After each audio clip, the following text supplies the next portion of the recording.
Hello, strangers. Hey, Kurt. Hello, Krista. How are you doing? Good. Good. Are you excited? I am excited. It feels like we've been gone for so long. We have been gone for a while. But it's only been since November. It feels like it's been longer than that. It feels like at least October. Even coming into the studio today, it's like, wow. I know. We haven't been here in a while. It's chilly. So, yeah, welcome to Season 2, Episode 1 of The Strange Sessions. If you stuck around long enough to join us for Season 2, we're so excited. Yeah, I think we actually have some new listeners now. We do. We actually have a couple new listeners. I want to give a quick shout-out to two of our new listeners, Tom Napier and Josh Carpenter, who are both active in our Strangers group. They have both suggested topics. It's awesome. Which is awesome. So we're going to get to some of those topics very soon. So thanks. We're glad to have you guys on board. Yeah, thank you. I was actually kind of really touched by how many people missed us. I know. Who was it that posted the picture of Luke. Kermit the Frog? That was Luke. That was awesome. That's my friend Luke. That made my whole day. That was so funny. People were clamoring for us to come back. Yeah. There was civil unrest. Wow. I heard a rumor that was partly responsible for the government shutdown over the past weekend, that we needed to come back. Oh, if we only had that kind of influence. Cool. Well, I'm excited to be here. Do we have any housekeeping? Well, weren't we going to kind of talk about who we are just in case? Just in case people are coming in to the podcast new and don't know who we are. Yeah, this isn't the kind of podcast where if you didn't listen to Season 1, you're not going to know what's going on in Although we really 2. didn't introduce ourselves at the beginning of Season 1. We just jumped right into it. Yeah. So introduce yourself. Oh, okay. Well, I'm Krista. Hi, Krista. Hi, Kurt. Kurt and I have been friends for, what do we figure out now, 10 years? Yeah, at least 10 years. Something like that. And we met through Paranormal Investigation and just became really good friends. Yeah, she joined our ghost hunting group. And I don't know. I started podcasting with some other friends and coworkers of mine, a podcast called Paranormal Palaver, and then Kurt and I decided, hey, let's do this. We can do this. We can do this. So we did this. Yes, we did. And now we're on Season 2. Kurt, awesome. why don't you talk about yourself for a little bit? I'm Kurt Konechny. Wow, there's more than that. I mean, I'm feel trying like to think if there's more than that. Like I said, Krista and I met in a ghost hunting group. We're still active, but we're not active. That we haven't done an investigation in like 10 years. Yeah, except informal investigations here at the school that we record at. And school is unusually quiet tonight, so we think almost feel like, because we haven't been here. Yeah, we haven't been here to rile things up. Like we amp stuff up here, so it's very quiet tonight. What else is there? Kurt has had a very interesting past with the paranormal. If you want to hear some of his stories, you got to listen to Season 1. You're going to get a taste of like Area 51 and his connection to that, and some crazy things that happened to him when he was a kid, and in my old apartment. In his old apartment. So still nothing weird in my apartment. In your new apartment. No, so awesome. I'm happy about that. Yeah, I'm happy about that too. So I highly encourage new listeners, go back to Season 1 and give some of those episodes a listen. They're definitely worth the while. Yes. Speaking of Season 1, our Missing 411 episode was probably one of our most popular. It was one of our most popular. So tonight we're going to talk about, I think I have 10 more stories that came out of the Missing 411 books. So we're going to get to that. As far as stuff for this season, we posted that tease picture, the teaser of I saw a guess. Somebody guessed one of them right. Yeah, they did. That was pretty good. And I'm coming up with topic ideas for the show. Yeah, he only listed like 5 or 6. There will be more than that. That's just the first 5 or 6 he came up Yes. Not sure how many episodes are going to be in this season, but we'll see. We'll play it by ear. We took the break for the holidays. Hopefully you all had good holidays. Yeah. Were yours? I moved right before the holidays. Yeah, you did. And then right before the holidays. Then I had a back injury the day after, like New Year's Day, and I've been struggling with that ever she's since, been hobbling around, shuffling around here. Waddling, But otherwise, no. It was good. It was nice. Yeah. Got some decent gifts. Yeah. I went out and I went to my brother's house over the holidays, and they got an Amazon Dot. Oh. One of those Echo Dots. You just like talk to it? Yes. And I was playing with it, and I went home right away and ordered one for myself. So now I have one, and I love it. I know a lot of people are very concerned about Big Brother privacy, that it's always listening, but I'm like, whatever. What like I said, I love the idea of a bunch of government bigwigs sitting listening to me telling my cat she's a beautiful girl, and because what else is in my apartment? You're gonna hear the TV, you're gonna hear me swearing at video games I'm playing, and you're gonna hear me talking to my cat. You'd hear me complaining about my back. Yeah. talking to my dog and my husband. That's about it. So, hey, if you guys want to listen to that, knock yourselves out. If you want to monitor me, go right ahead. Yeah. We aren't scared. We aren't scared. It's a challenge. Bring it on. Do we have any housekeeping? Not really. There's some stuff I wanted to do for the podcast that I didn't get around to. I still want to do a PayPal for it, not for you guys listening to necessarily donate. So you guys can give us money. Not necessarily. I still have this fantasy that there is some multimillionaire that is going to listen to us, and he's going to be like, you know, I like the cut of their jib. I'm going to give them $5 million. I'm sorry, what? The cut of their jib. Okay. I used to work with an old guy in the grocery store that always told me he liked the cut of my jib. What is that? I don't know. I think it's something to do with sailing. Okay. It's like an old-timey expression. Old-timey sailor I like the cut of your jib. Okay. So I'm hoping that we get some... darn it, I like it. You know, Elon Musk or somebody will hear it and just throw money our way. That would be nice. We're and open. Also, I was thinking, if the Illuminati or New World Order or Freemasons or Knights Templar or whatever are listening, or the government, and we get a little too close to the truth, rather than killing us, you could throw a couple million our way. My silence can be bought. I don't know. 100%. I don't know if I'm speaking for Krista too. Mm-hmm. If we get a little too close to the truth and they give us $5 million each, the next time the podcast will be cooking. Yeah, totally. Yeah. The saute sessions.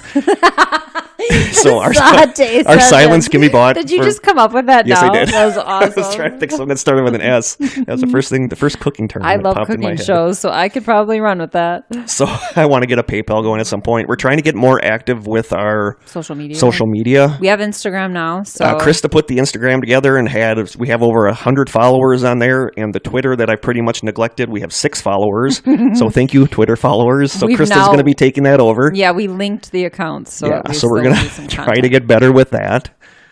Our Facebook page is rocking, if you ask me, though. Yeah, Facebook page is rocking. We have a lot of activity on there, which is nice. If you like what you hear and you want to be part of our closed group called The Strangers, just request and we'll approve. I think we'll get a little more active in there now that we're back in session. Yeah. So yeah, I can't really think of anything else. We're leaving season 1 in the past. No more Maura Murray. Talk about why did you have to bring up Maura Murray? That's my episode, and I take full credit for it. I'm totally burnt out on the Maura Murray stuff. I think I can't even anymore. I still follow the groups on Facebook, but I don't have them followed on my wall because it just got too, and the drama in there got crazy. So yeah, I don't like drama. So don't start any drama on our strangers page. Yeah, please don't. We'll be cutting that off. Yes, Crystal put her foot down, and you don't want to see her when she's angry. Yeah, man. So, what was I going to say? Was there anything else? I don't think so. I don't think so either. No shout-outs? We gave the shout-outs to Tom and Josh. Okay. Did you watch the X-Files last night? I don't watch the X-Files. Are you serious? Yeah. Have you seen the new It? No. Oh. I don't want to. I don't want to. I love the Stephen King books. I don't want to see The Gunslinger or The Dark Tower. I don't want to see It. Did you see the original It, though? Oh. I'm like weird with his movies. I saw the original It. Like, there's only a handful of his movies that I've liked the book and watched the movie, like Misery, because both are excellent. Dolores Claiborne was really good, too. No, Gerald's Game just came out recently. X-Files was good last night. It was about Mandela Effect, and it was funny. It was a funny episode. I don't know. I tried watching it when it first came back on, and I just couldn't. It's not as good. I didn't follow it. I mean, I watched it, but I wasn't like an avid viewer when it was on originally. Oh, God. I loved the show when it first came on. Just loved it. But yeah, it was about the Mandela Effect, and it was... Are you cutting all this? I don't think so. Okay, that's fine. I couldn't tell or not. Oh, that's funny. We'll leave it in. Yeah, it's paranormal related. But yeah, I think that's all for the housekeeping. Yeah. I'm anxious to get to these stories because I'm guessing they're going to be new to me, and I'm pretty excited about them. I hope so. I only have 10 of them in here because there's so many stories that are basically just... Oh, and also for people that didn't listen to it first season, go and listen to the Missing 411 episode from our first season to get more of a background. The real basic gist of it is that there's an author, David Paulides, that put out a series of books called Missing 411. And the premise of the books is basically that a lot more people disappear mysteriously from national parks and forests than people realize. Mm-hmm. And he kind of theorizes that the Park Service doesn't want you to know because tourism is kind of their bread and butter. Mm-hmm. And if they find out people are disappearing... Well, and there's always really bizarre circumstances. Yeah, a lot of times there's bizarre circumstances. But so many of the things I read are just your basic so-and-so disappeared and hasn't been seen since. Oh. But a lot of the disappearances have a lot of things in common. You know, like common factors would be that are out of place. Yeah, like victims disappear when they're often the last person in line or the first person in line and the end of a line. People are often found missing pieces of clothing that never turn up anymore. Or they're just sitting right next to them, or like they're sitting folded next to up. them. A lot of ones that disappear are disabled older people, and a lot of them that disappear are strangely adults that are extraordinarily smart, like doctors, lawyers, etc. Almost like someone's collecting people. Yes. And a lot of people like turn up out of the radius that they would have been able to wander in that amount of time. Yeah, miles and miles away. People often go disappearing in places with like near bodies of water. There's someone walking outside. Oh, with a dog. Did they look? Oh, look at the doggy. He's got a little reflection vest on. It's so cute. Look at him. Anyway, I might leave that in. Yeah. Anyway, they often disappear near bodies of water, and a lot of times they disappear from areas with like which names. Really, if you think about it, national parks, bodies of water, they're kind of synonymous. A lot of times that people disappear near places with names like Devil's Nest, Devil's Mountain, Spirit Lake, like that kind of stuff. We have a Devil's Lake in Wisconsin. We do. I should go camp there. We there. should camp there a weekend to see if we disappear. I've been there. It's beautiful. I've never been there. Oh, it's beautiful. So there's a lot of common factors in these mysterious disappearances. He never really, Paulides never really comes out and says what he thinks is causing them. I like that, though. I do, too. It's not biased. The thing is, he's also like a big Bigfoot researcher, so the general consensus is that he thinks there's Bigfoot-type creatures. I love Bigfoot stories. I'm not He a never fan. says it, though. We're going to do Bigfoot this season. We have to. You do that one because you're a big Bigfoot believer, and I'm not down with the Squatch. I'm just so fascinated with the stories and the recordings that people have made and things like that. But I just don't think it's possible. Sasquatch Chronicles. Yeah. Listen to it. It's a great podcast. Yeah. I'll maybe check it out. You should. We'll see. So anyway. Yeah, so on to some more missing 411 stories because you guys wanted these. So hopefully these are to your liking. Buckle up.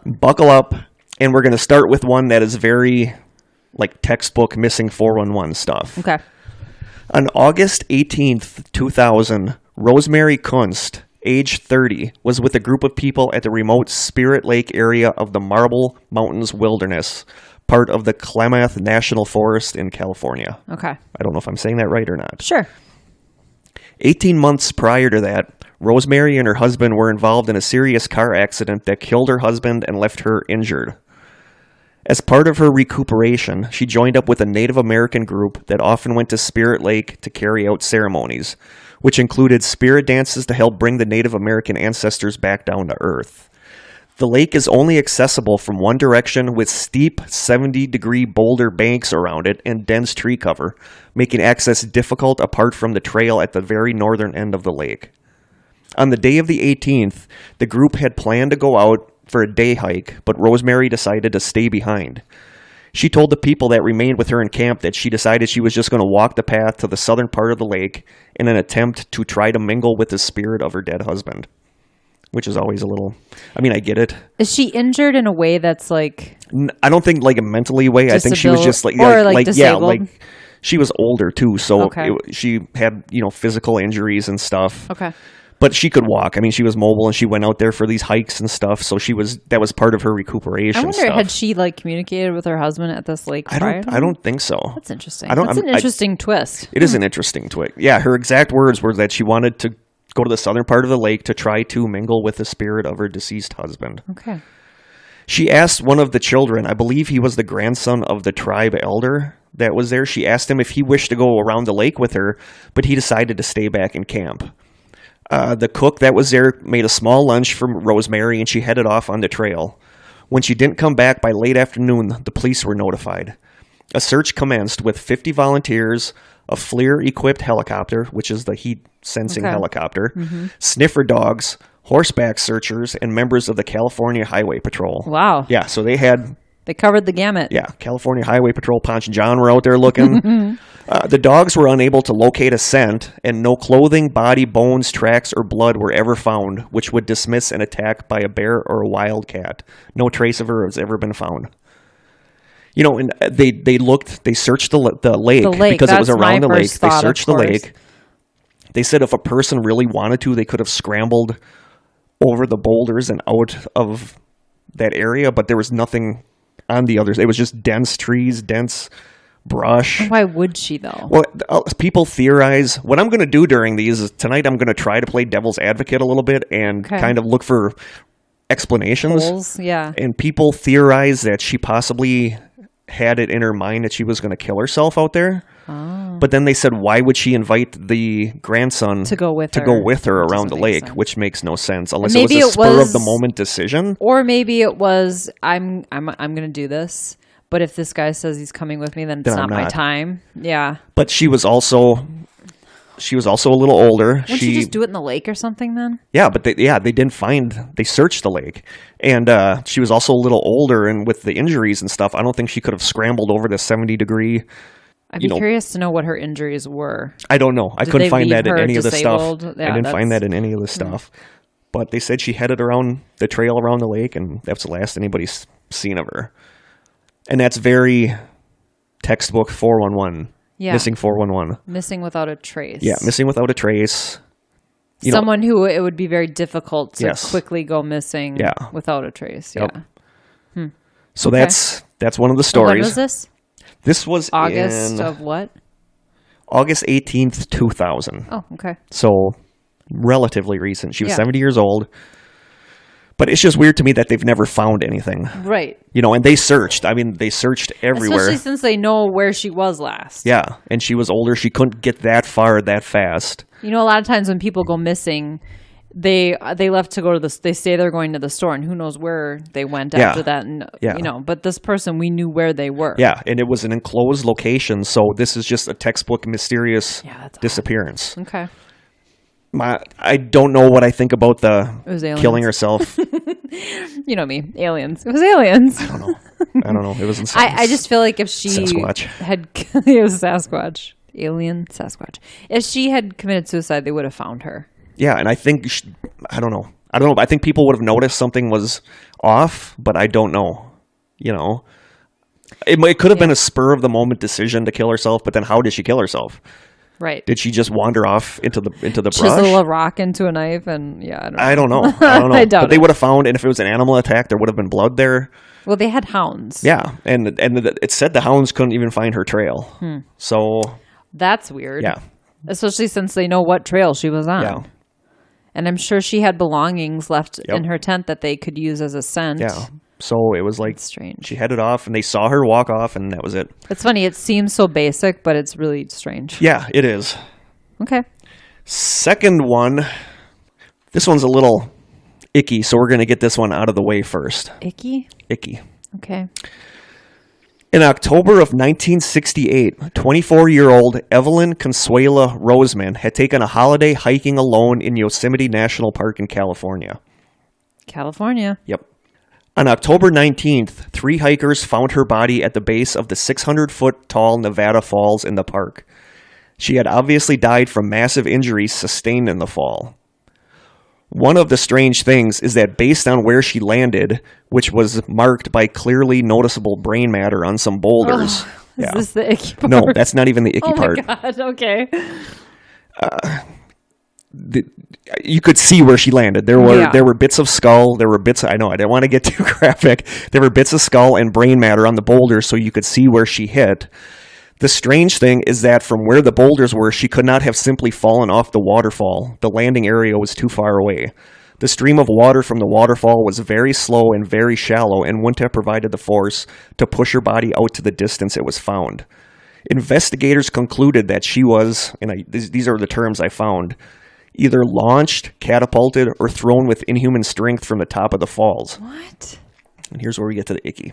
Okay. The other disturbing fact is that when she was found, her body had been dragged over 50 feet away from where she had landed and died. Her shirt was pulled up, her pants had been pulled down, and there were bloodless lacerations indicating that she had been sexually assaulted after her death.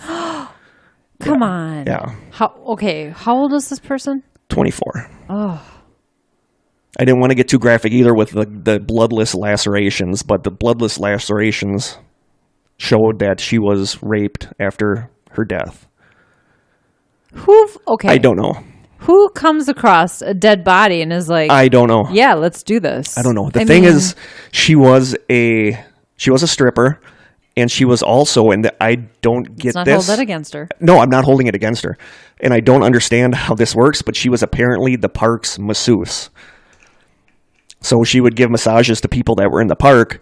Between that and the stripper, I could see her attracting stalkers. What kind of I don't know. massages was she I don't know. doing? But I could see her attracting stalkers that are fixated on her. With inhuman strength? Could it have been these 3 guys that found her, that threw her from, if you have a couple guys whip her off the top of the falls. Sure, one person maybe couldn't do it, but 3 people could. But why? I don't know. And the fact that somebody sexually abused her body after she was dead. And they know, bloodless. If it was bloodless. Yeah, the lacerations were inside of her. That's why they knew it was postmortem. Yeah. Okay. So I don't get that whole thing, necrophilia. I don't get it. No. But it's one thing for someone who, like a mortician or something. But for someone to come across a dead body in the forest and be like, yeah, I think I'll take some of that. Yeah, no. So I don't know about this one. It's just really bizarre. Strange. Yeah, I don't know if 2 people throwing her, each taking an arm and throwing her from the top of the waterfall could have projected her out to where she landed head first on the boulders. Are they sure that are they sure that she wasn't dead before she was thrown off the cliff? I don't know. Because that would make sense. That would make sense. They killed her, then had sex with her, and then they're like, okay, we got to get rid of this body. Let's throw it over this waterfall. That's true. I did not think about that. That's very possible. It's kind of dumb because obviously she had injuries that they said it was obvious injuries from the fall, but that could have been after. I think you'd still have a crushed skull and brain matter all over. But still, then she was still dead. You think there'd be a massive amount of blood if the fall is what killed her? But there was from the brain matter and everything on the rocks. Was there blood though? I assume so. They said the rocks were pretty blood covered. Oh, okay. Well, that makes sense then. I don't know. I read a couple different accounts, and some of the accounts said that they didn't mention the bloodless lacerations. They just said that there was proof that she was abused. So maybe she was raped first and then killed, and somebody sensationalized it to say that it happened after she was dead. Yeah. I mean, there weren't a lot of news stories about it online. That's just a whole bunch of weird and gross all mixed into one. Yeah, that comes up. This one comes up a lot in the Missing 411 forums and stuff really? like that. This one story? Yeah. This is a big one. Never heard So we got that one out of the way. Okay, good. Moving on. We never have to discuss that again. No Zicky. The next case we have, in March of 2016, 77-year-old Elizabeth O'Prey set out to walk one of the trails in the Blue Mountains of Australia. When she hadn't returned home by 11 p.m., the police were called. Searchers went out looking for her, and the next day, the police managed to make a call to her on her cell phone. She told the police that she was okay, but she had no idea where she was, and she was running out of water. She told the police that she was in a clearing, and then right after that, the connection was lost. Over the next few days, using triangulation from cell phone towers and her signal, the police determined where her calls had most likely come from, but nothing was found. Residents in the area over the next few days and police heard cries for help and odd screams, but still the searchers were unable to locate her even with the screams, and to this day there has been no trace of her. That's weird. What's strange is that it's virtually impossible for anyone to lose their way along the trail she was on because it's very wide, and one side is the fenced-off railway line, which is right on the border of the Great Western Highway. The other side of the trail has very thick brush and dense undergrowth that is extremely difficult to get through. There are a few minor side trails, but the entire area had been searched, and being an elderly lady, she shouldn't have been able to get that far from the trail. Yeah. A lady had ran into her like a week before this happened, and she found her sitting on the trail that she fell walking and wasn't able to get back up. So maybe she was really disoriented. The lady said she seemed okay, like not No, the time when she went out by herself. But the lady said she helped her up, and then she sat there with her and talked and waited for, I guess, her daughter to come and pick her up. And the lady that found her said, like everyone else, I find it incredibly difficult to believe that she wandered too far from the main track. She wouldn't have been able to. No, the bush is thick, and from what I learned about her that day, she was neither strong or agile enough to negotiate walking through scrub or to even easily walk on uneven ground. So that one is just strange because she should not... The area where they traced her phone signal to was quite a little distance away. That she should not have been able to traverse those woods to get to that distance. I mean, it's possible. Yeah. Where they triangulated her phone? Yeah. And people aren't certain. Are they sure that that's where she called from? They're not certain. They said that was their best guess as to where she called from. But was it off the trail? Yeah, it was quite a ways off the trail. But near the trail, at least. It was close. It was close to the trail, but it wasn't like just on the other side. That's really I mean, it was a little distance away. And people think that maybe the calls that they heard were searchers possibly looking for her, so they might not have necessarily been screams from her. But that one is just strange, too. It's weird. I don't know why it reminds me of this, but do you remember hearing it was on the news, or it was on like one of those Dateline or 2020? Two people were calling 911 saying that they were stuck in a tree and they couldn't get out. It was really bizarre, the stuff that they were saying, and it turned out that they were actually in a truck and they were high on meth. Oh, God, no, I and didn't it was hear in that. a snowstorm, and they were so messed up and like delusional that they couldn't tell the 911 operators where they were. They just kept saying they were stuck up in a tree, and they both died. No, I did not know that. I think they found them a lot later, but it just reminds me of that her, calling and saying she's in a field somewhere, and who knows if that's where she... I don't know. No, I thought you were going to bring up Lois. I think it's Lost Boy Larry. I thought that's what you were going to bring up. Thinking Sideways did an episode about that. It was back in the 70s. Lost Boy Larry. Where there was a boy that got on the CB radio and said his dad had a heart attack while they were driving, and he was in the truck. I believe it was upside down. That they were just off the road, and his dad was dead, and he was trying to call for help. Okay. And they couldn't. They've never found him? No. And they don't know. They don't know if it was a hoax. Oh, could have been. Yeah, Thinking Sideways had a really good. Maybe we'll do that for a topic too. But yeah, that was Lost Boy Larry. I thought that's where you were going. We'll come back to that. Yeah, I'm intrigued by that. But yeah, it makes no sense that she, first of all, would go off the trail. That's a common thing in all of these. Unless she got disoriented and didn't know where she was But so many of these people, it's weird to think that they. I mean, she knew this trail really well too. And that's a common factor. And a lot of the ones that I'm going to read today are that these people know these trails like the back of their hand. Like the trail that I walk on, unless you feel comfortable enough that you think you can veer off and just check something out and not find your way back. But that happens in a lot of these cases. And I don't think all of these can be attributed to sudden onset dementia or just getting... Is that a thing? I don't know. Or just getting... I mean, just getting... Well, all of a sudden out of nowhere, getting your mind scrambled and not knowing where you are. I think dehydration or medication mix up or something, or the combination of both could maybe cause that. But it's possible, but I feel like I've gone hiking a lot, and I never even have a desire to go off the trail. I mean, that's why I'm there, is to hike on the trail that's there. So even researching all these the last couple of days, it's like, God, I don't even know if I want to go walking on my trail anymore. Not by yourself. No. Tell me There's when you no start, waterfalls for me to get thrown off. Yeah, right. And when you're back to your car. Yeah. So that's a strange one. This one shows up a lot too. That this one I could see just being a lady getting lost, but the fact that she called for help. That's strange. The fact that she was able to get through this scrub brush and all this stuff is just kind of crazy. And they've never found her. No, never found a trace of her. I like this story because it's not from the U.S. Yeah. It's not common to hear about stories overseas. He wrote, I don't know if it's just a book or a chapter in one of his books, but there's one all about Australia and New Zealand that this happens. Cool. I think there's one on here from England, if I remember correctly. But yeah, he has that book that has that. There were a couple that I was going to put in here. There was at least one that I was going to put in here, but I decided to hold it out for a show all its own because it involved a weird last phone call. Ooh. To people. So I want to have an episode that's about like strange last phone calls. So I held that one out. I like it. Because I think he's got a book that's all about these stories where people make last phone calls that don't make sense and stuff Okay. like that. I've read some stories like that too. Yeah. That are, oh, that's really intriguing. Yeah, so we're going to have that this season. I want to fit that in somewhere. Count me in. At this point, we're going to take a break because Krista and I want to do a thing this season where we try something different. You know, nobody has made any suggestions about stuff for us to try.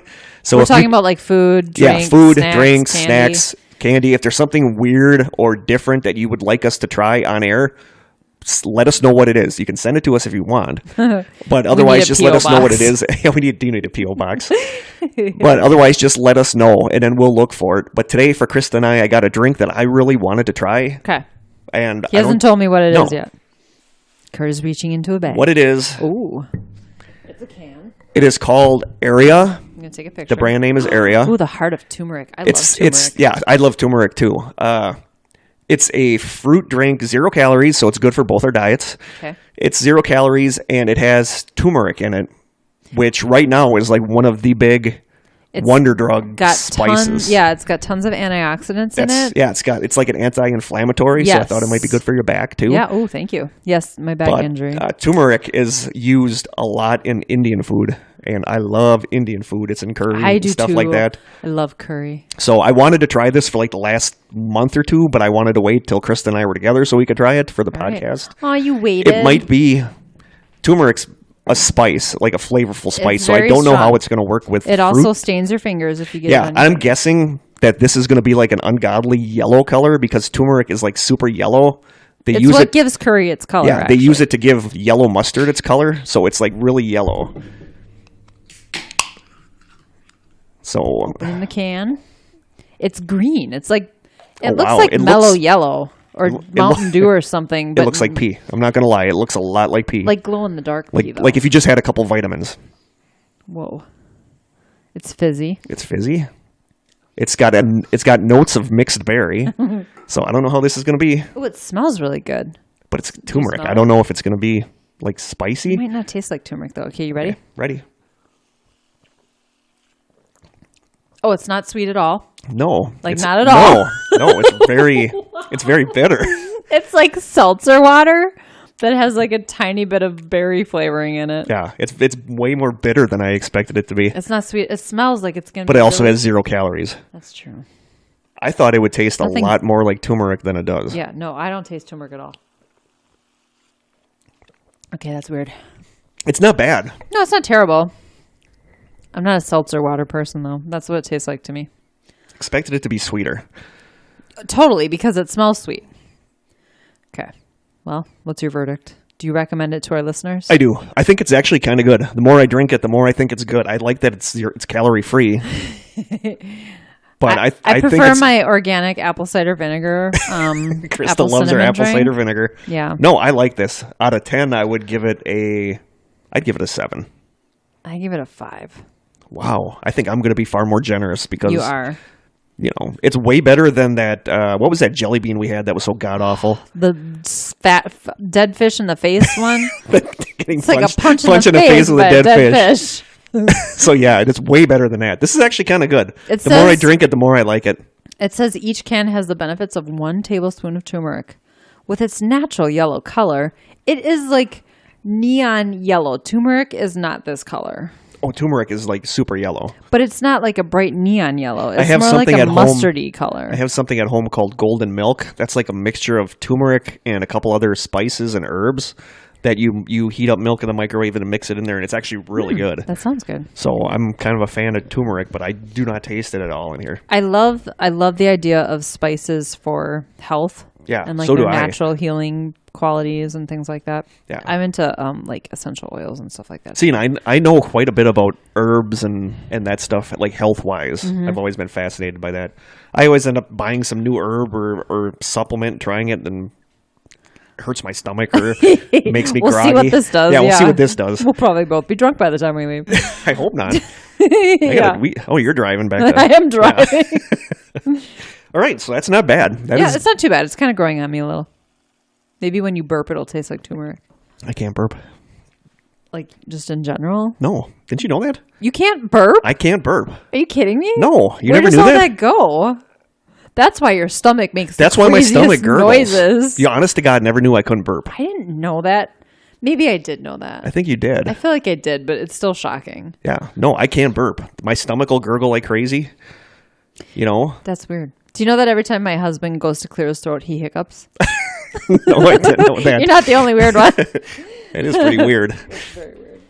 But yeah, I can't burp. That's why, like diet sodas and stuff like that totally help my diet because they make me so full because I can't burp.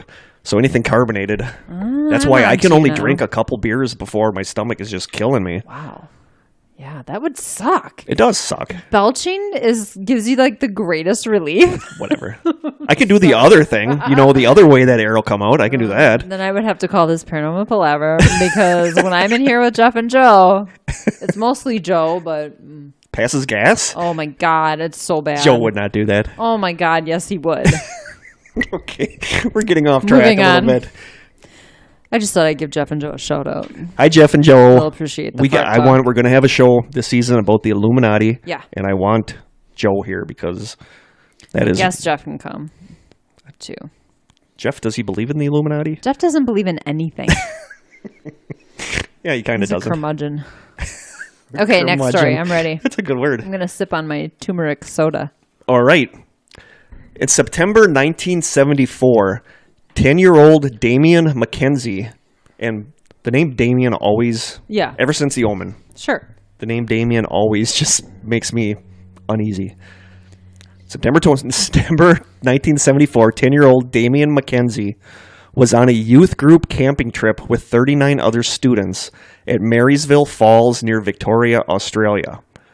The students and the adult chaperones were making their way to the top of the falls when they noticed that Damien was missing. Nobody had seen or heard anything out of the ordinary, so they made a quick search. They managed to find the boy's footprints going up a trail towards the top of the falls when all of a sudden the footprints just stopped, like something had picked them up. I love how nobody notices he's missing until they get to the top. Yeah. But they found his footprints, and all of a sudden his footprints just completely stopped, like something had picked them up. There were no other footprints in the area. Search parties, search dogs were brought in, but there was no trace of the boy ever found. Okay, what did you say about footprints stopping? That his footprints just stopped. There were no footprints around his. His footprints just stopped. How would they know what were his, like, compared to everyone else? I don't know, because I think that they knew where he veered off, where he would have veered off. Oh, so they probably found a set of footprints that veered off the trail. Yeah, and they were his, and they just stopped in the middle of the trail and nothing, which is very strange. I feel like there's a lot of stories where little kids just kind of like go unsupervised. You know, we read a story last season where a very young child just sort of was like at the end of the line and wandered off. Yeah. I'm not even a mother. I don't have kids. But if I were with a group of people and a little child was hiking with us, I would get behind that child and make sure that they were okay. Yeah. Like, that just seems so odd to me that people let small children lag behind them. Yeah, but you kind of don't think about that at the time. I'm super paranoid. Yeah, you kind of are. You I kind of guess are. if you're like me, you think about, thank God I don't have kids. I'd be a basket case. I would never sleep. But I mean, if you have a group of kids, how many? They said there were 40 kids, including him. Sure. You know, if you have that many kids, it's hard to keep track of, and kids are going to wander off. I guess, but I just think the footprint thing is weird, where his footprints just stopped. Yeah. Yeah, that's classic missing 411. Yeah, it is. But who knows if this is... Could have been dragged off by an animal. But no, there would have been... There were no other tracks where the footprints stopped. There were no animal tracks. There were no human tracks. There would be blood. So it's just strange that it was just like he was walking and disappeared. But who knows How old if... was he? 10. Oh, 10. That's not that young either. No. Who knows if this is embellished? You know... I don't know, but this one shows up a lot. But why? Why would people embellish stories I don't know. like this? I don't know. But this one shows up a lot in the missing 411 stuff, too, that his footprints just stopped and he was gone. I'd like to find, like, original news articles. You can find some. I found some. It amazes me that I can find, like, newspaper stuff from the 70s. They have it posted online and stuff like that. So I can find some of that. Go look on some microfiche. Some microfiche. It just sounds cool. I remember you and I going to the Manitowoc Library and looking up, researching some location we were going to investigate. It felt very cool and official. Yeah, that did. We didn't do it on microfilm or microfiche. No. That takes like extra steps of like requesting stuff from the librarian, and we were just like looking for our own stuff. But I always wanted to look on microfilm or microfiche. Yeah, I've never done that either. We should learn how to do that. We should. Next case, on September 25th, 1981, 58-year-old Thelma Pauline Melton was hiking with two of her friends on the Deep Creek Trail near the campground in Tennessee's Great Smoky Mountains National Park. Melton was overweight and had health problems.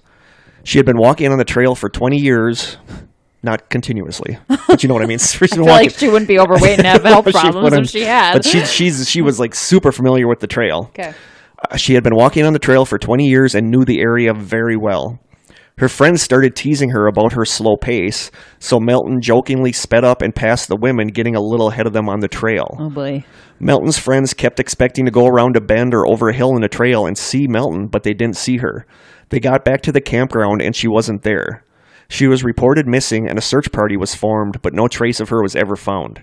Her friends say that she was deathly afraid of snakes and would not have ventured off the trail. Well, I feel like they would have passed her. Yeah.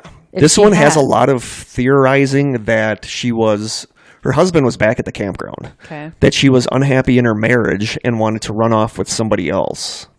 Like a specific person? No, just with somebody. Just wanted to start a new life. No, I mean, she met somebody else that she fell in love with and wanted to get away from her husband. But this just seems odd that she would plan to do this when she was out walking with her friends, which makes no sense. No, I saw one of the reports I read said that they did bring search dogs, and they said one of the search dogs led the searchers to a fallen tree in the woods that they suspect she might have arrested there or stopped there. Okay. But her friend said she would not have left the trail because she was so afraid of snakes. She didn't want to go in the woods ever. So this one is bizarre, I think. It is. I suppose if she did have some kind of escape plan. Have you seen Sleeping with the Enemy? Yeah. Yeah. That's, of course, immediately what I think. Yeah. You know, she had a whole plan of how to escape her abusive husband. But it sounds like her husband wasn't abusive. It was just that she met somebody else. But this is just, why do it this way? Why do it when you knowingly are going to be out walking a trail with two friends? I mean, why do it in the middle of the night? Right. You know, so that seems to be the theory with this one, is that she left with somebody else. That maybe met her on or they met on a trail, and it just doesn't seem very likely. It doesn't seem very likely. But this one, you can find a lot of stuff about this one on the internet. It's heartbreaking to think that there are families that have gone 20, 30, 40 years. Oh, I know. I thought about that when I was researching these, how awful it must be to have a son or a brother or a child that you have no idea what happened to them. Yeah. I think it would be hard because you would always hold on to the hope that they were alive somewhere. Yeah. But in the back of your mind, you would have to know that they probably aren't. But have no explanation for what happened to them. Because people said, her friends said about the thing with her running off with somebody else is that she would not have not contacted her friends. Maybe she wasn't happy with her husband, but she would not have spent the rest of her life not talking to the people she was close to, friend-wise. I mean, most people, so it's just bizarre. I mean, it sounded like she went up a little ahead of them, a little bit on the trail, and was just gone. Well, if you're unhappy, you get divorced, and you just move on. You don't disappear in the woods. Yeah. Interesting. So strange. Yeah. This next one, I think, is weird, too. In 2002, 20-year-old Christopher Tompkins worked with 3 other people on a surveying crew on an isolated forested road in Georgia. The men were stationed, they were doing their survey stuff, like we see survey people on the road. The men were stationed a short distance from each other on the road. Tompkins was the last man in the line of the 4 people. He was standing on the edge of the road about 10 feet away from a barbed wire fence. The men, I believe, called each other on their walkie-talkies or whatever they have and decided to go back to the truck. So they walked back to the truck, turned around, and Tompkins was gone. He wasn't with them. He wasn't on the road. But he had just been there. He had just been there. He was like the last man in the line of the people, the surveyors that were on the road. So they all agreed to go back, and they got to the truck, turned around, and he wasn't with them. They went to where he had been. Wait, was he on the radio? That's what I want to know. I don't know. When they all made this agreement, let's go back to the truck, did he? I'm assuming so because it said that they saw him like seconds or minutes before they decided to go back, that he was just standing there. Okay. So they decided to go back to where he was. They went back to where he had been standing. They went up to the barbed wire fence and found a small scattering of coins in one of his boots next to the barbed wire fence, and small pieces of fabric from his pants caught in the barbed wire. Well, okay, clearly he climbed over the fence. Without his boot? Maybe his boot got caught, though. If his pants got caught and his boot fell off. I don't know. I mean, I can see how all that would get there, but where did he go? The change out of his pocket? And why? The change out of his pocket? Paulides' theory about this is that he was either upside down or sideways when he went through the fence. Totally. Like, not by his own... He thinks change fell out of his pocket. Paulides thinks that he was knocked out of his shoe by something. That some force knocked him out of his shoe. If a car came by, they would have noticed if he were hit by a car or something. People have been knocked out of their shoes by, Yeah, that's what he makes a comparison to somebody getting hit by a car getting knocked out of their boots. Because he says in a situation like that, your body compresses and people often fly out of their shoes when they're hit by a car. I mean, I could see, like, let's say he's like, I got to take a pee. There's nowhere to go around here. No. It was only a matter of seconds. I don't think he's going to hop the fence to go pee. I don't know. My cousin's in construction. They just find a place to go. I could just see if your pant leg got caught in the fence and you're struggling to get your pants out, your boot could fall off in that process. You fall over because your leg is stuck and your chain falls out. Possibly, but why would he bolt from? Then he should be right there, though. That's the thing. Yeah. So yeah, it was a small scattering of his coins, one of the boots next to the barbed wire fence, and small pieces of fabric from his pants caught in the barbed wire. The other side of the fence is nothing but dense, swampy woods. 6 months later, the rancher that owns the property on the other side of the fence found the other boot lying next to a swamp 900 yards from the fence. Tompkins was never found. Wow. So... Was the swamp searched? Yeah, everything over there was searched. Wow. I don't know. Alligators? Where was this? Yeah, I mean, an alligator wouldn't have got him and dragged him through the barbed wire fence? You never know. Those things are crazy. It's possible. But he would have screamed. Where was it? What state? Georgia. You sound so sure. Yeah, isolated forested road in Georgia. Are there alligators in Georgia? I'm assuming. I think don't know. So. It's down south, right? I think so. They're in Florida. But yeah, so his other boot was found 900 yards away by a swamp. So I don't know. It's just weird. I mean, it's weird that he was never found. Yeah, why would he... was he like, screw this job? I'm out of here. Just decides take off through the swamp. Yeah, right. That doesn't. There was no yelling, no screaming. Well, and if they got back to the truck and immediately turned around and went and looked for him, they would see him walking through the swamp. I don't know. I don't know how dense the coverage was there, because the barbed wire fence was like 10 feet off the road, and on the other side of that, it said it was dense, swampy woods.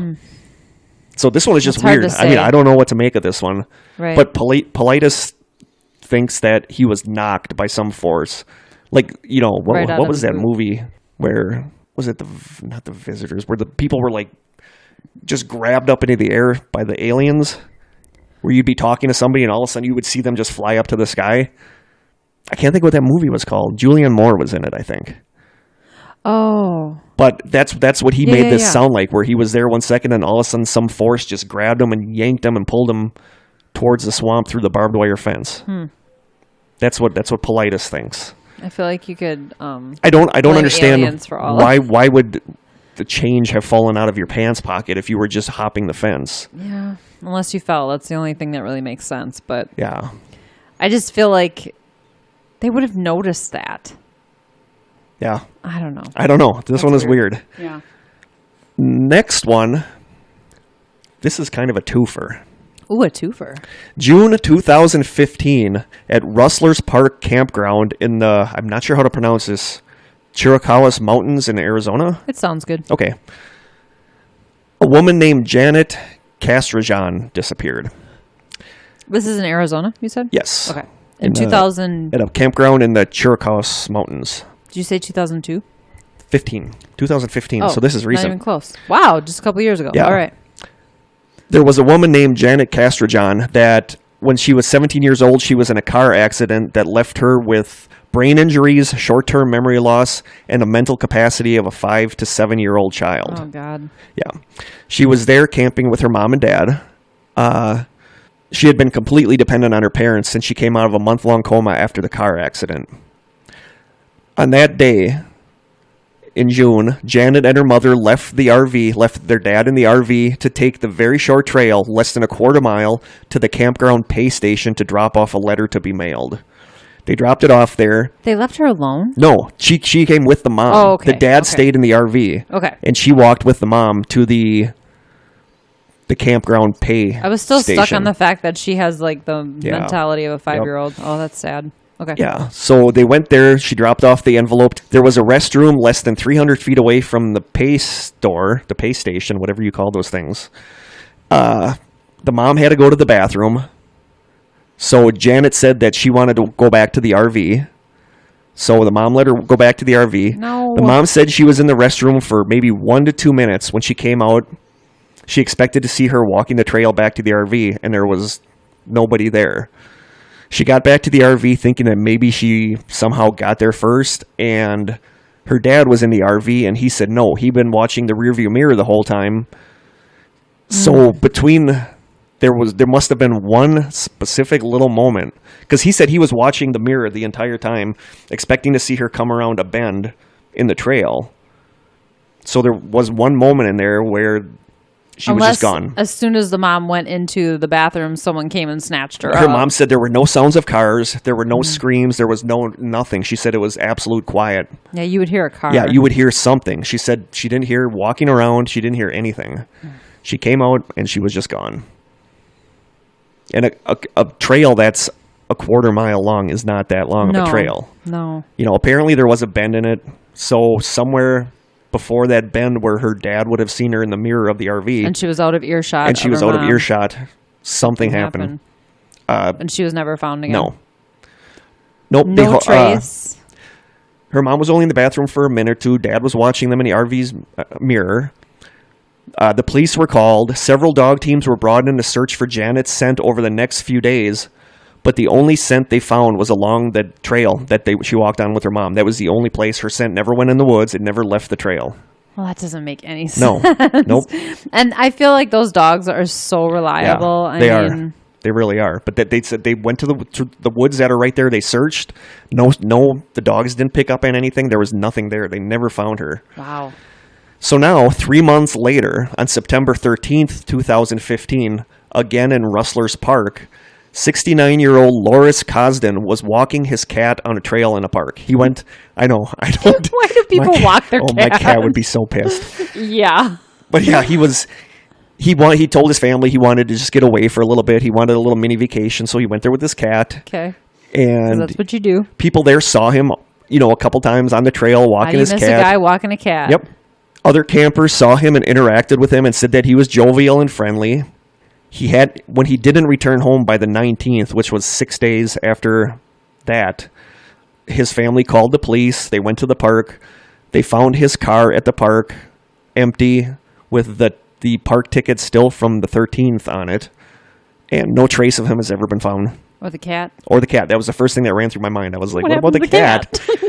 But no, yeah, he was just gone. People saw him and said that he was friendly and he seemed happy and he talked about how much he loved being there and I guess this one's a little harder because there was no last moment that someone saw. No, you know what I mean? No, there wasn't. But the fact that he just disappeared and no trace. It was the same exact area. It was 3 months later, which almost makes you think serial killer. Sure, maybe. But I don't know. Cat killer. I don't know. So of the same park with that girl. Yes. Wow. Yeah. So that's 2 disappearances there in 3 months. That's weird. That is very weird. Okay. And we should go camping there. We should do a live podcast. Yeah. It's just weird. Why would somebody abduct a man and his cat? And the girl with the mental problem, she was not real. She could walk and all that stuff, but it said she was like 5'3", 275 pounds. So she wasn't like athletic, so she couldn't have gotten far. Right. So it's just weird. Both of those, I think, are just kind of weird. That same place, 3 months apart, that makes me think serial killer. Yeah, the second one, there's nothing really strange about it other than the fact that it happened so But if somebody grabbed that first girl, where were they? I mean, she didn't hear a car. She didn't hear talking. Yeah. That one's odd. Yeah. That one's really odd. That's that whole, that split moment. You turn your back for a second and they're gone. And it's gone. So it's just strange stuff. Okay. Next one is 2-year-old Jimmy Duffy.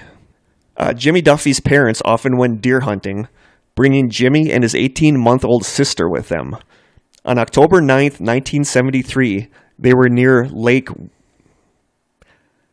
You can do it. I know. Lake Wenatchee. Lake Wenatchee. Oh, I like it. Yeah. Okay. That Lake sounds Wenatchee, Washington, which Paulides says is one of the disappearance hotspots. Okay. So don't bring your camp at Lake 18-month-old Wenatchee. hunting with you. They went like hunting in this little area, and they kept the kids in a camper, like in a clearing near where they were hunting. An 18-month-old though? Yeah. I just feels irresponsible. I thought the same thing. How old was the older boy? 10. No, 2. He was only 2. 2 and a 2-year-old boy half. and a year and a half. And they just left him alone in the camper. Yeah, because they stayed within eyesight of the camper. I still feel like that's a terrible idea. Yeah, I'm not disagreeing with you. Okay, sorry. The I'll camper, stop judging you the people. camper with the children was in a clearing while the parents were hunting around the area outside, always keeping the camper in view. Okay.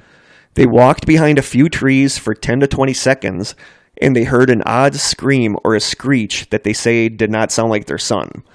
They look back to the camper and see the door swinging open to the camper. Oh, I just got the chills. They go back to the camper.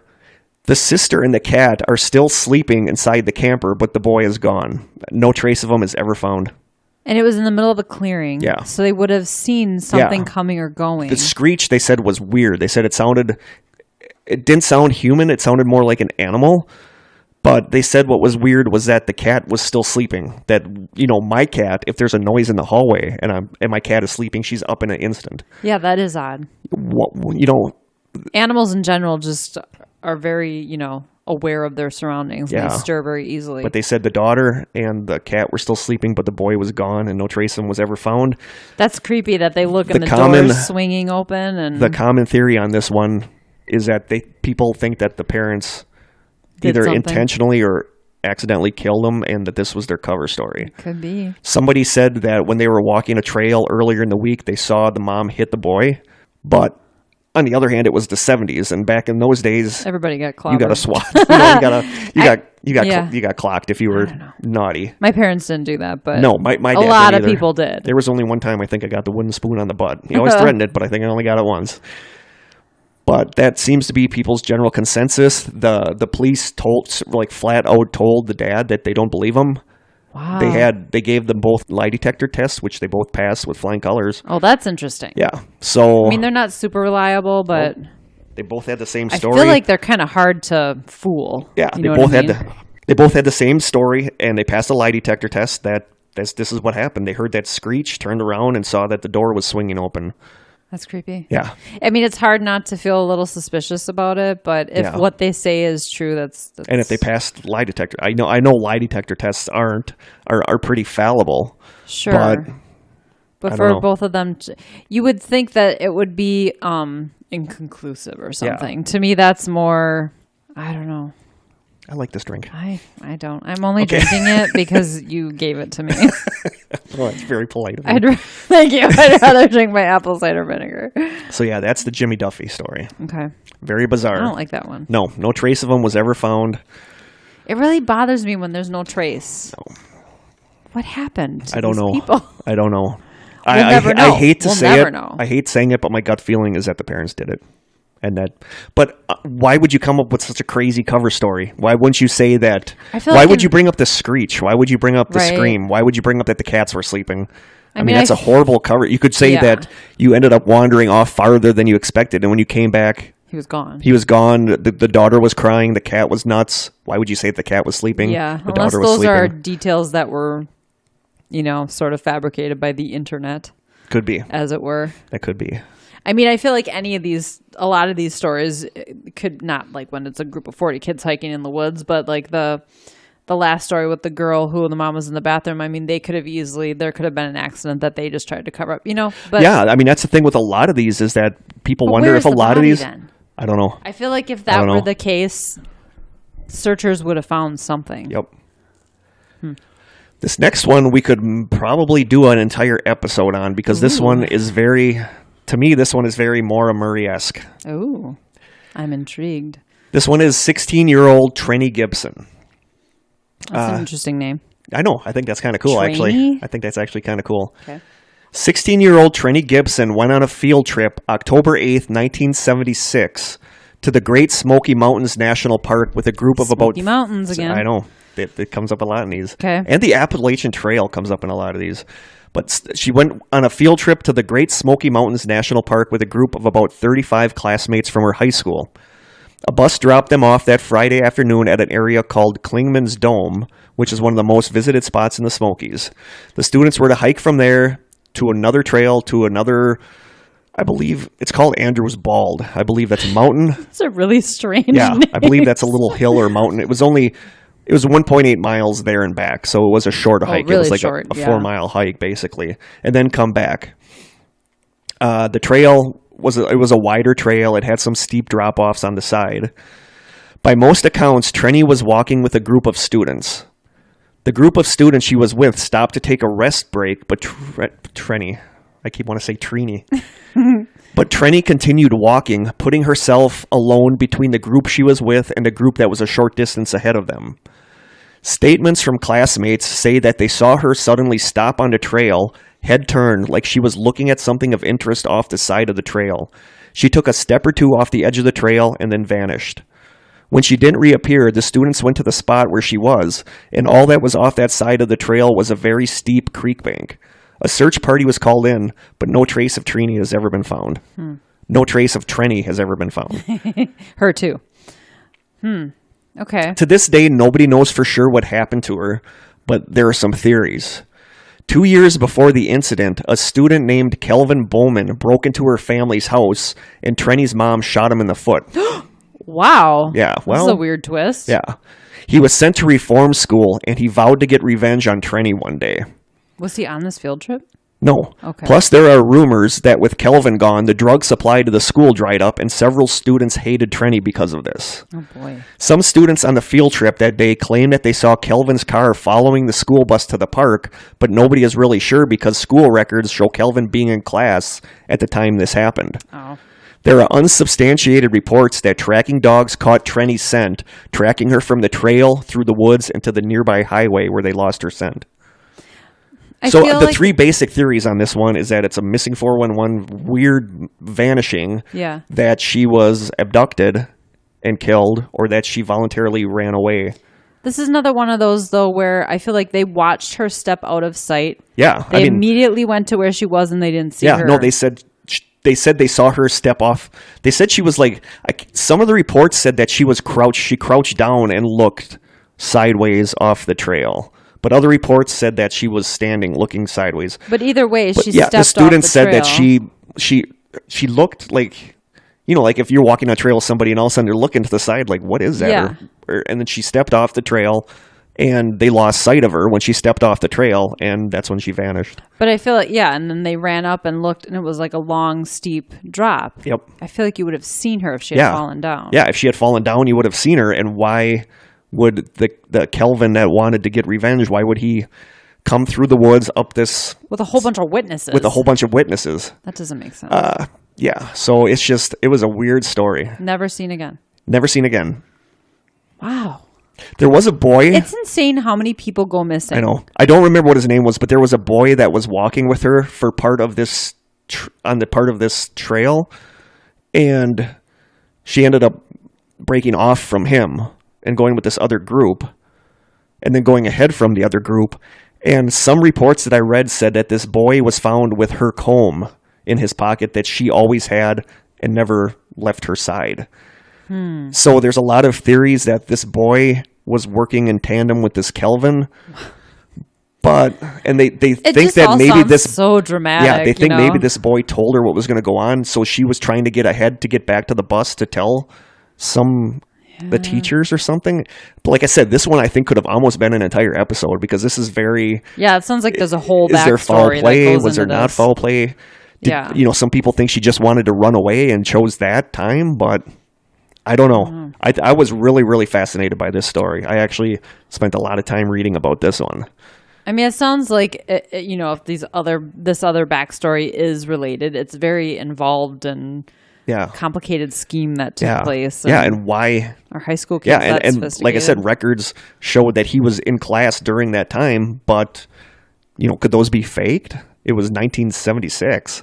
Sure. It's not like anything was on the computer or anything was, so nothing's I don't know. Electronic. I just, out of all the stories that I read, this one I think was my favorite because this one really fascinated me because it's got a little bit of everything in it, like the mysterious disappearance, the creepy backstory. So I don't know. That's the story of Trenee Gibson. And our last story, in 2013, a retired nurse and experienced hiker named Geraldine Largray wanted to hike the entire Appalachian Trail. She did it in small chunks, of course. Sure. Well, some people do it all in one. I mean, it takes several weeks to several months, I think. Probably several months. Yep. But I don't remember how old she was, but she was retired. I want to say maybe near 70. And she was older. Experienced hiker. Yeah, she was an experienced hiker. Her husband, kind of followed along, staying in hotels along the way. Okay. Every other she day. Could check in. Every other day, he would meet up with her and give her supplies for the next 2 days for her to go up to the next checkpoint. So they had these checkpoints all marked out. I mean, they had this down to a science with what they were doing. She saw her husband every day for supplies. She met him one day and got supplies. The next day, she disappeared. That day, a storm came in and it rained for 3 days. The search party searched the trail, found nothing, and kept moving the perimeter out farther. Nothing was found. It's interesting because they had at least an area where they know she should have been. Yep. 2 years later, on October 14th, 2015, her body was found 28 miles from the primary search zone. That's a long ways. What Paulides said, this was weird too, was that the search party said that they had searched that area where her body was found because she was found on property owned by the U.S. Navy. In that area she was found, there was a survival, evasion, resistance, and escape school run by the U.S. Navy. Uh-oh. The property was fenced, guarded, and there were signs everywhere that it was private property and not to come on. And she was found within within the boundaries of the fence. See, these are the stories that really get me. Yeah.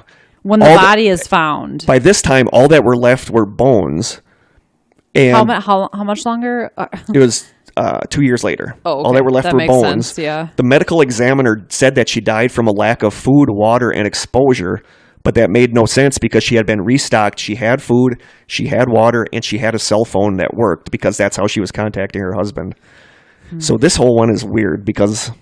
And they can't tell how long she had been dead? No. How long had she been because held they there? said it was just bones.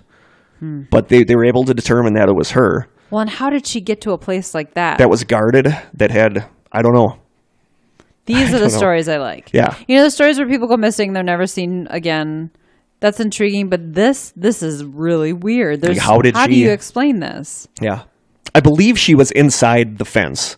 But either way, she was on the property that was guarded. I mean, it was well guarded. They did perimeter checks because, it was the U.S. Navy.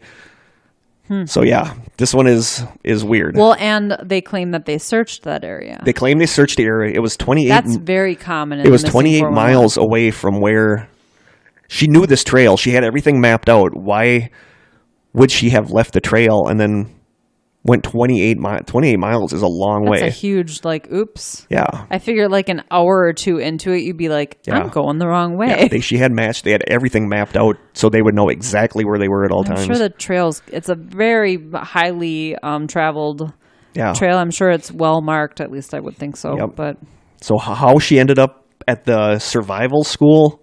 Well, thank God for her husband's sake, though, that she was found. Yeah. Because at least he doesn't have to wonder anymore. But the why and the how. But a lot of people say it's weird that the medical examiner just said she died from a lack of food, water, and exposure when she had clothing. She had lots of equipment with her, lots of clothing that she could stay warm. She hiked all the time. She knew her survival stuff. This one makes no sense. This one is just so weird to me. Yeah. How did she get that far? Yeah. Off the trail. Not on the trail at all. Nope. That's strange. I like this one. This So, is a good one to end on. Was that a real head that's why I scratcher. kind of arranged them that I thought they were interesting. Yeah. So, yeah. I like it. So those are some more missing 411 stories. I'm sure there's more. There's a lot more. But like you said, a lot of them are just the basic, this person was an experienced, I saw a lot of them where the people were experienced hikers. Yeah. And I saw a lot of them where they'd go out with like an elderly relative of theirs, and there was one where they were collecting rocks in the field or something, and he had his little rock hammer, and he turned his back for a little while, and all of a sudden the guy he was with was just gone, never found. That's terrifying. Yeah.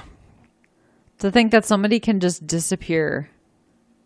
There was one that I was going to put on here, but I didn't because I wanted to keep it at 10, where this guy disappeared. They couldn't find him, and then like a year or two later in this clearing, they found, the way they described it, his pants were on a log, and they were tucked in, his socks were like tucked in his This pants. sounds familiar to me. Like he had, Yeah. they said it was like literally like the guy was there and just melted. They said he had some toe bones that were left in his sock. What? And it went up like the lower part of his leg bones were still there. But all that was there was were his pants and the sock.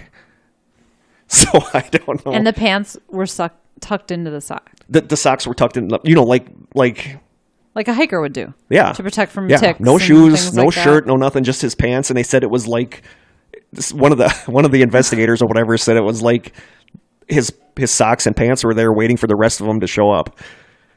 But there was like bones. There in were bones left. Yeah. That's weird. And you would think some critter would have took the pants to make a nest or to line a nest or something. Yeah. So yeah, that's That's if a head if you guys scratcher. are interested in this and you search missing 411 online, you're going to find a lot of stuff. It's a rabbit hole. It's a lot of, you know, Luke, one of my friends that listens to it, a lot of my friends that listen to it said they went down the missing 411 rabbit hole. It's a rabbit hole. Yeah, one of the videos on YouTube is 4 hours long about it's like somebody stitched together a lot of his interviews, and it's like yeah. the strangest cases, and it's 4 hours long. So there's a lot out there, and The books are expensive though. the books only on Amazon. Only on Amazon, if right? you You get have them to go to through, his if you get them website. through David Paulides' site, they're reasonably priced. Okay, that's right. Okay. But there's just a lot out there, and they're weird, and I honestly don't know what to make of it. If there was one supernatural topic that I would like to invest all my time in, it's this. Because I Yeah. think this one is fascinating. I'm fascinated by stories of weird things in woods and forests. Mm-hmm. And I love missing persons cases. yeah, So this and there's is just like, so much in here. yeah. So hopefully you guys like those stories. I'd be curious to hear more stories from other countries. Yeah, we could work on making another episode maybe for next season. Yeah, if I maybe- can find more stories. I mean, there's a lot of stories out there. A lot of them, like I said, are just your run of the mill. Yeah. So and so disappeared, never heard from, Mm-hmm. never found. But so many of these people are experienced and know what they're doing. Right. And they show up miles away from where they should be in some super hard to reach area. Mm-hmm. It just makes you wonder what's going on. It does. A lot of listeners that listened to our episode about this in the first season said they were kind of freaked out to go out in the woods or on trails Totally. and stuff. Yeah. Because this stuff is weird. I think just in general, being a female, going in the woods by myself Yeah. is not something I really No. do a whole lot. One of my but- friends that listens to this podcast gets really mad at me because I say where the trail is that I walk on, and she's worried that somebody's going to... Yeah, you never know. No, you never do There are a know. lot of weirdos on the Yeah. internet. None of our listeners are weirdos. No. Of course Only not. the cool kind of weird. Because Yeah. we're a little weird. Yeah, we are a little We're weird. strange. We're all strange. We are. People are strange. Okay, sorry. Nice. Krista busting out a song. So there you go. More missing 411 stories. Hope you Yep. guys liked it. I did. I enjoyed it. We have lots more episodes coming this season. We gave do. you a little teaser of the next couple episodes. I'll give you away one of them. Number 5, Krista and I want to do a tribute to the My Favorite Murder podcast, where her and I both pick a murder that like really fascinates us, not knowing what the other one picked, and we come on the podcast and we each talk about the murder that we picked. Yeah. And somewhere down the line, maybe our 10th episode, Krista and I would like to do My Favorite Haunting, where we each pick a supernatural case that we want to talk about. So we're going to do that. Yep. And we're just getting topics lined up. So if there's anything you guys want to hear in particular, let us know. I'd love to do another episode where we share listener stories. So, Yeah. Yep. Send in audio. Yeah, a if couple you of my have the friends that sent capability. stories to the first one said, "Oh, I had this story too that I should have sent you guys." So now you can send it to and us. We totally forgot to share Brittany Zahn's story. Yes, so we'll save that for the next one. Yeah, we'll do that save again this I season. want to get her on the show actually because I feel like she has a few things. I want to get a lot of people on the show. Yeah, we need to have. Yeah. We need to have guests. We want to do an EVP show, and I would love for Mark and Rhonda Zahn to come to that one because they got some of our best EVPs. Totally. Barry, Jamie, I want Jamie back. Jamie, that was on our Area 51 episode. I want him back. I want my brother to come on. All right. He knows his stuff, so he's skeptical. So it'll be nice having that. Yeah. And Barry and her daughter Berrigan will come on. Yep. And the Mothman stuff. Yeah, that's still happening in Chicago. Yeah. I just saw an article again about it. It's still kind of in the forefront. Yeah, Tobias. We want to have Tobias on to talk about the Mothman stuff, which is still going on. Episode or something. So we're getting stuff lined up. Yeah. Because it's winter here in Wisconsin, these might not happen on a regular pattern like it did in the summer. Because you might get a foot of snow. You might get a foot of snow. Or it's going to be almost 50 degrees tomorrow. You just don't know. Yeah, tomorrow it's supposed to be almost 50 degrees. But due to the weather, my car got fixed, but it's still awful in snow. So we might not be able to record 1 week. Krista and I are going to still try getting together to make to make really small half-hour. Safe for a snowy day kind of safe for a snowy day, so you guys still can listen to our voices. We don't want you to go into withdrawal or anything. No. Look what happened when we took this break. There was just... anarchy. There's anarchy all over. So do you have anything else for tonight? No, I'm good. We're trying to be better with our social media stuff. Yeah. For now, you can message us on Facebook. We have our Strange Sessions page. We have our closed group, The Strangers, that more people are getting into, are applying for it. It's not really an application because we just let you in. We don't do a background check. No. This is a really thorough screening process. I took a photo of this disgusting drink we tried today. It is not disgusting. And I will post that on Are you Instagram. dropping yours down to a 4 now instead of a 5? Yeah, it might be a 3.5. I don't know if I can finish it. Let's put it that way. Wow. I'm still sticking with 7. I think it's pretty decent. So, on that note, until next time, stay strange.